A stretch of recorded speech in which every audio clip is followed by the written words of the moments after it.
Okay, what is with that blanket? Oh, it's my Securian blanket. It's an unsubtle metaphor for the feeling of security and confidence I have knowing I'm prepared for the future with insurance and retirement solutions from Securian Financial.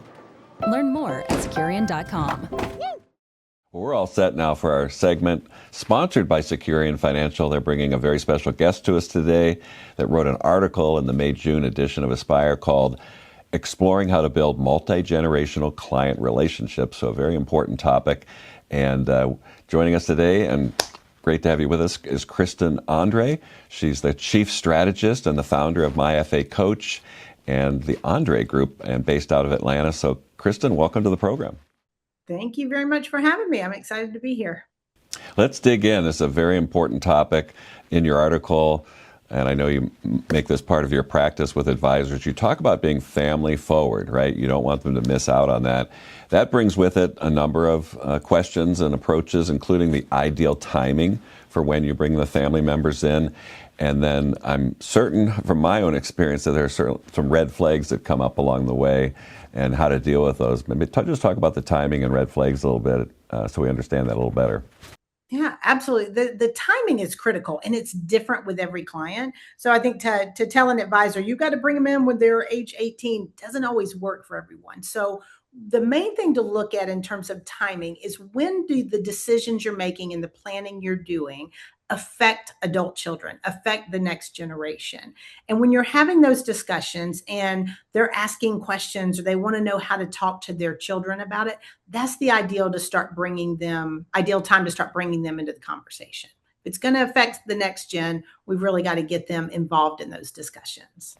Yeah, definitely not miss out on those, right? Because you can get so focused on the main relationship. But we all know it's to make it a lifetime relationship, you really need those family connections.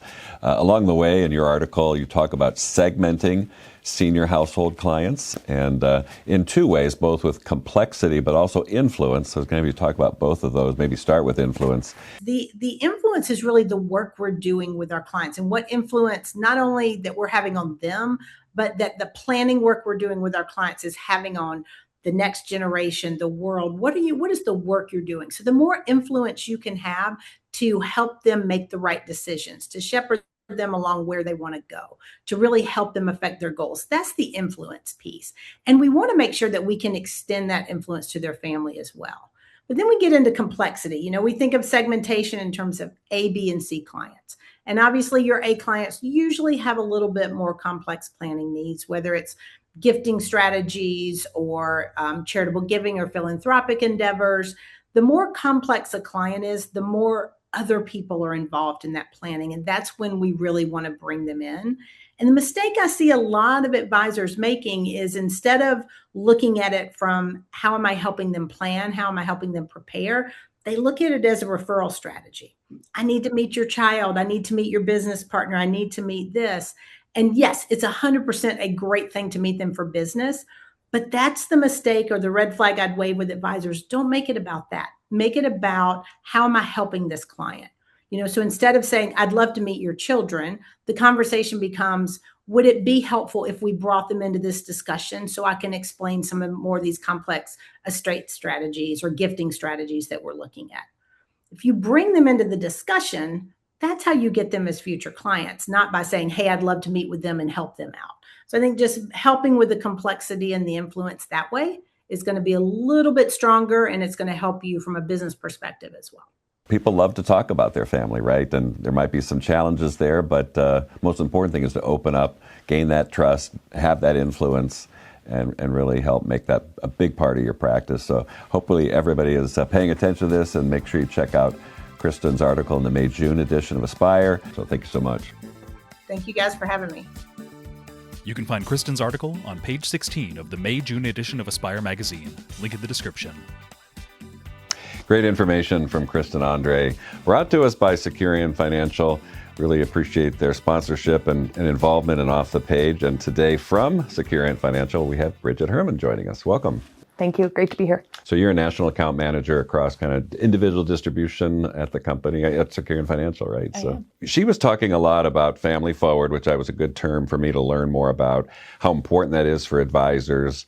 Maybe just talk a little bit more about that from a referral standpoint. Yeah, absolutely. This is such a timely topic as we start to look at wealth transfer from a referral standpoint. If a financial professional has the referrals coming in from their existing clients, it's such an impactful way to gain new clients. Someone that has been referred is 2 times more likely to stick around from a longevity and a long-lasting trust standpoint than just a cold outreach call. Wow, what a statistic. Double the chance they're going to stick with you, and that's so important to have them for the whole life. It really grows your business in the right way.